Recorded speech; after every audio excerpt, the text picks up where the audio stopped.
السلام علیکم دوستو، ورلڈ ہسٹری میں خوش آمدید۔ دوستو، آج کی ویڈیو میں ہمارا جو ٹاپک ہے وہ ہے ہلاکو خان کی موت کا عبرت انگیز واقعہ۔ ہلاکو خان چنگیز خان کا پوتا تھا۔ اپنے باپ دادا کی طرح اس میں بھی رحم نام کی کوئی چیز نہ تھی۔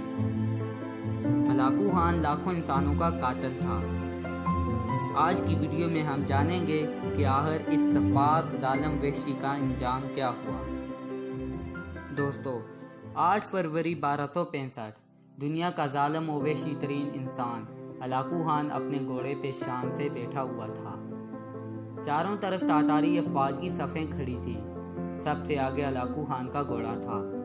ہلاکو خان کے سامنے قیدی مسلمانوں کی 3 صفیں کھڑی کی گئی تھی، جن کو آج ہلاکو خان نے اپنے حکم پر قتل ہوتے دیکھنا تھا۔ پھر وہ ظالم بولا، ان کے سر قلم کر دو۔ جلاد نے لوگوں کے سر کاٹنے شروع کر دیے۔ پہلی صف میں ایک بے گناہ غریب بوڑھا شخص بھی کھڑا تھا جو اپنے گھر کا واحد کفیل تھا۔ وہ موت کے ڈر کی وجہ سے دوسری صف میں چلا گیا۔ پہلی صف کا مکمل صفایا ہو گیا۔ ہلاکو خان کی نظروں نے اس بوڑھے کو دیکھ لیا تھا کہ وہ موت کے خوف سے اپنی پہلی صف چھوڑ کر دوسری صف میں چلا گیا تھا۔ ہلاکو خان گھوڑے پر بیٹھا ہوا ہاتھ میں طاقتور بالا لیے اچھال کر اسے کھیل رہا تھا اور مسلمانوں کے قتل کا منظر دیکھ کر اس کھیل سے خود کو خوش کر رہا تھا۔ جلادوں نے دوسری صف پہ تلوار کے وار شروع کیے۔ گردنیں آن کی آن میں گرنے لگیں۔ جلاد تلوار چلا رہے تھے اور خون کے فوارے اچھل اچھل کر زمین پہ گر رہے تھے۔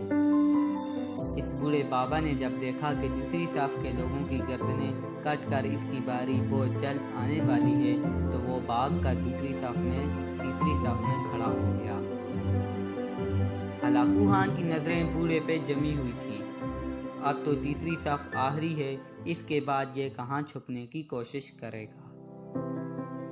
تیسری صف پہ جلادوں کی تلوار بجلی بن کر گر رہی تھی۔ ہلاکو خان کی نظریں مسلسل اس بوڑھے پہ تھی کہ کیسے وہ بے چین ہو کر موت کی وجہ سے بے قرار ہے۔ تیسری صف کے انسانوں کی گردنیں گر رہی تھی۔ جلاد بجلی کی سی تیزی سے اس بوڑھے بابا کو پہنچا تو ہلاکو خان کی آواز گونجی، رک جاؤ، اس کو ابھی کچھ نہ کہو۔ بابا بتا، پہلی صف سے تو دوسری صف میں بھاگ آیا، جب وہ ختم ہوئی تو تیسری صف میں بھاگ آیا، اب بتا، پیچھے تو کوئی اور صف بھی نہیں، اب تو بھاگ کے کہاں جائے گا؟ اب تجھے مجھ سے کون بچائے گا؟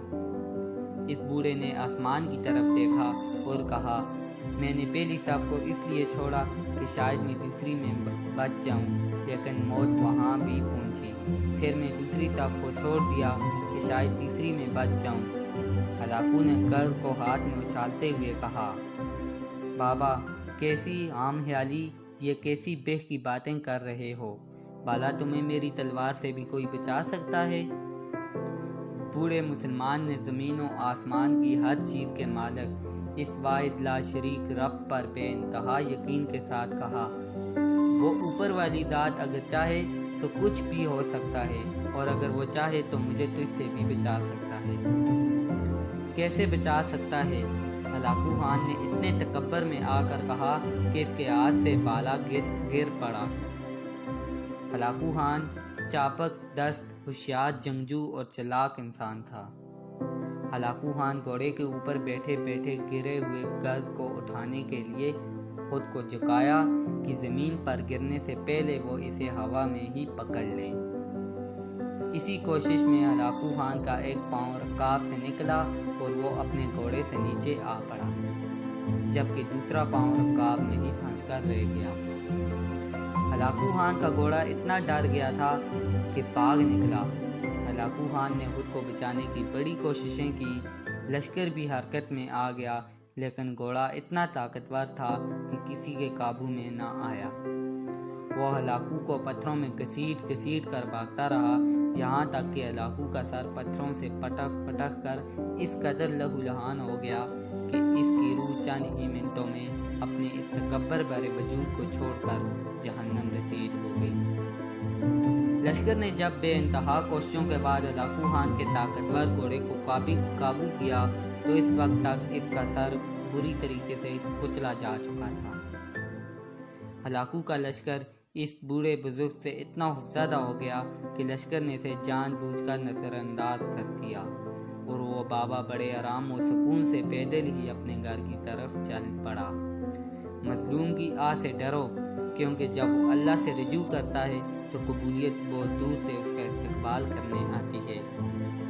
یہ تھی ہماری آج کی ویڈیو۔ مزید اچھی ویڈیوز دیکھنے کے لیے چینل کو سبسکرائب کریں اور ویڈیوز کو لائک کریں۔